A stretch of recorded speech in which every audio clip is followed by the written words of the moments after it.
আপনার ল্যাপটপ অথবা ডেস্কটপ কি স্লো কাজ করে? তাহলে এই সমস্যার সমাধান কিভাবে করবেন সেই বিষয়টি দেখাবো আজকের ভিডিওতে। যদিও এই সমস্যার সমাধান বেশ কয়েকভাবে করা যায়, আমি সিম্পল একটা বিষয় দেখিয়ে দেব। এটা অনেক ক্ষেত্রে কাজ করে। তো আপনার যদি এই সমস্যাটা থেকে থাকে আপনি এটা ট্রাই করে দেখতে পারেন কাজ করে কিনা। তো এটার জন্য প্রথমে আমি আমার স্টোরেজটা দেখাবো। এখানে দেখতে পাচ্ছি আমাদের 155 জিবি এখানে আমার স্পেস আছে। তো আমরা যদি একটু ভিতরে যাই, আচ্ছা এই যে 155, বাট বাইরে থেকে এই যে আপনার আরো বেশি দেখাচ্ছে, তো আমরা এখানেই দেখলাম যে 155 জিবি।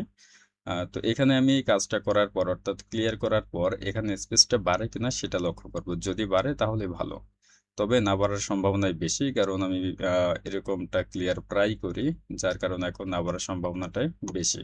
তারপর আমরা দেখব, দেখি যদি বৃদ্ধি পায় তাহলে এটা আপনারা দেখতে পারবেন। মেইন বিষয়টা হচ্ছে যে আপনারা যে কাজ করেন আপনাদের কাজের উপরে ডিপেন্ড করে বেশ কিছু ফাইল আসলে জমা হয়, সেই ফাইলগুলো আপনাদেরকে ডিলিট করে দিতে হবে, তাহলে কিছুটা হলেও ফাস্ট হবে, এটা আশা করা যায়। তো এই কাজটা করার জন্য আপনারা চলে যাবেন এই যে উইন্ডোজের ডান পাশে যে সার্চ অপশন আছে, এখানে গিয়ে আপনারা রান লিখে সার্চ করবেন। RUN, রান রান লিখে সার্চ করলে আপনারা এই অপশনটা পেয়ে যাবেন। এছাড়াও আপনি এভাবে না করে আপনি সরাসরি কিবোর্ড থেকে শর্টকাটে করার জন্য আপনারা এখানে উইন্ডোজ প্লাস আর বাটন, অর্থাৎ কিবোর্ডে যে উইন্ডোজ বাটন আছে সেই উইন্ডোজ এখানে চেপে ধরে পরে আর ক্লিক করবেন, তাহলে কিন্তু আপনারা এই রান অপশনটা পেয়ে যাবেন, এই রান অপশন। ওকে, তো এখানে আসার পরে এখানে আপনি লিখবেন রিসেন্ট, RECE, ঠিক আছে? সব ছোট হাত হবে, এখানে বড় হাত হবে না, সব ছোট হাত। ওকে, তো রিসেন্ট রিসেন্ট লিখে আপনারা ওকে প্রেস করবেন। ওকে প্রেস করলে যে ফাইলগুলি আসবে সমস্ত ফাইলগুলো ডিলিট করে দিবেন। তো এটা হচ্ছে আপনারা মাউস দিয়ে এভাবে করতেই পারেন, এটা অনেক স্লো কাজ করবে। তার থেকে ভালো আপনি কিবোর্ড থেকে কন্ট্রোল চেপে ধরে চাপ দিবেন, মানে একবারে সমস্ত কিছু মার করে দেবে। ওকে, কন্ট্রোল তারপর কিবোর্ড থেকে আপনি ডিলিট করবেন, অথবা মাউস থেকে রাইট বাটনে ক্লিক করেও কিন্তু আপনি ডিলিট করতে পারেন, যেভাবে আপনার সুবিধা হয়। তো এরপর এটা আমরা ক্রস করে দেব। এরপর আবারও যাব উইন্ডোজ প্লাস আর এখানে। এবার দেখবো হচ্ছে আমরা টেম্প লিখে আমরা এখানে ওকে প্রেস করব। তারপর এখানে যে আছে কন্ট্রোল চেপে আমি সব মার্ক করে নিব, কিবোর্ড থেকে আমি এটা ডিলিট করে দিলাম। আপনারা চাইলে মাউস থেকে করতে পারেন, কোনো অসুবিধা নেই। আর এরকম ডায়লগ যদি শো করে তাহলে কি করবেন, এখানে যে একটা বক্স আছে এখানে একটা টিক দিবেন, তারপরে স্কিপ বাটনে ক্লিক করবেন। কারণ যে ফাইলগুলি ডিলিট হবে না এটা হয়তো বা কোনো দরকারি, সেজন্য এটা হচ্ছে আপনার ডিলিট হবে না। ওকে, তো আমরা এটাও কেটে দিলাম।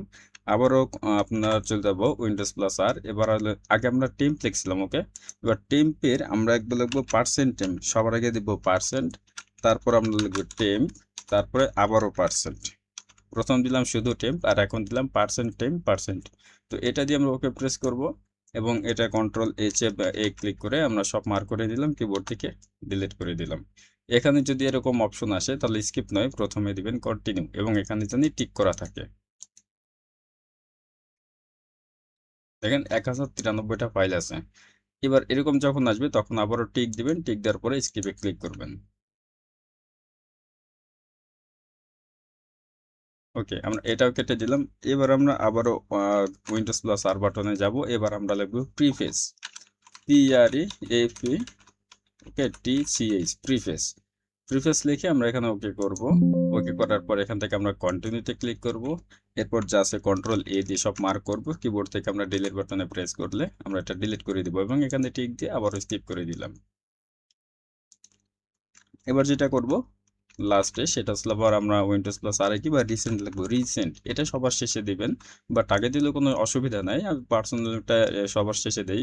শেষে দেওয়ার কারণ হচ্ছে হলো যে আমরা যে কাজগুলো করি রিসেন্টলি যত কাজ সেটা রিসেন্টে গিয়ে জমা হয়। তো RECENT আমার এখানে আছে, সাজেশনে শো করছে, আপনারা লিখে দেবেন RECENT, রিসেন্ট। তো এটা লেখার পরে ওকে প্রেস করবেন। রিসেন্টলি যত কাজ সেটা এখন নাই, কারণ এটা মেবি এর আগে আমি ডিলিট করেছি সেজন্য। তো আপনারা রিসেন্টলি যে ফাইলগুলো আসবে সমস্ত ফাইল সেম ভাবে একইভাবে অর্থাৎ ডিলিট করে দিবেন। দেওয়ার পর আপনারা চলে যাবেন এই যে রিসাইকেল বিন, এখান থেকে হচ্ছে কি এখানে সব ফাইল জমা হয়েছে, যত ফাইলগুলো আপনি ডিলিট করছেন সমস্ত ফাইল কিন্তু এখানে জমা হয়েছে। ওকে, আমরা যদি মার্ক করে দেখি তাহলে দেখতে পারবো এখানে 1508টা ফাইল আছে। তো সমস্ত ফাইল আমি ডিলিট করে দেবো।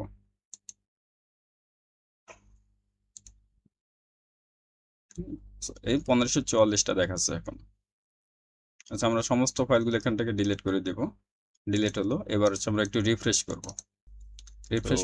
এবার হচ্ছে আমরা একটু ভিতরে যাব, যে দেখবো যে আমাদের স্টোরেজ কিছুটা ফাঁকা হয়েছে কিনা। তো আমরা একটু ভিতরে যাওয়ার পরে দেখবো যে এখানে 155ই দেখাচ্ছে।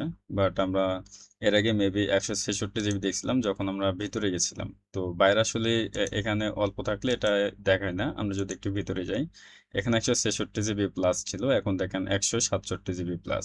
তার মানে বেশ কিছু এখানে কিন্তু আপনি স্পেস পেয়েছেন। ওকে, এখানে আপনি যদি ভিডিওটা আবার টেনে দেখেন, শুরুর দিকে যখন আমি এখানে এসেছিলাম এখানে 166 জিবি প্লাস ছিল, কিন্তু এখন 167 জিবি প্লাস। তো এভাবে যদি আপনারা করেন তাহলে কি হবে, আপনাদের লোকাল ডিস্ক কিছুটা স্পেস বেড়ে যাবে, বা আপনাদের জাঙ্ক ফাইলগুলো আছে জাঙ্ক ফাইলগুলো ডিলিট করার কারণে বেশ কিছু আপনার পিসি বা ল্যাপটপ ফাস্ট হবে। কারণ হচ্ছে কি, আমরা যত কাজগুলোই করি সেই সমস্ত কাজগুলো ওখানে গিয়ে জাঙ্ক ফাইল হিসেবে জমা হয়, এবং সেটা কিন্তু আপনার এই লোকাল ডিস্ক এর উপরে দিয়ে প্রেসার পড়ে। আর আপনি এটা মনে রাখবেন, আপনার লোকাল ডিস্ক যত বেশি স্পেস রাখবেন তত বেশি পারফরমেন্স আপনি পাওয়ার সম্ভাবনা বেশি থাকবে। তো এই জন্য আপনার এই বিষয়টা লক্ষ্য করবেন। আর অন্য কোনো টিপস যদি লাগে অবশ্যই বলবেন, ইনশাল্লাহ আমরা চেষ্টা করবো অন্য কোনো ভিডিওতে আপনাদেরকে স্পেশালি অন্য কোনো টিপস দেওয়ার জন্য।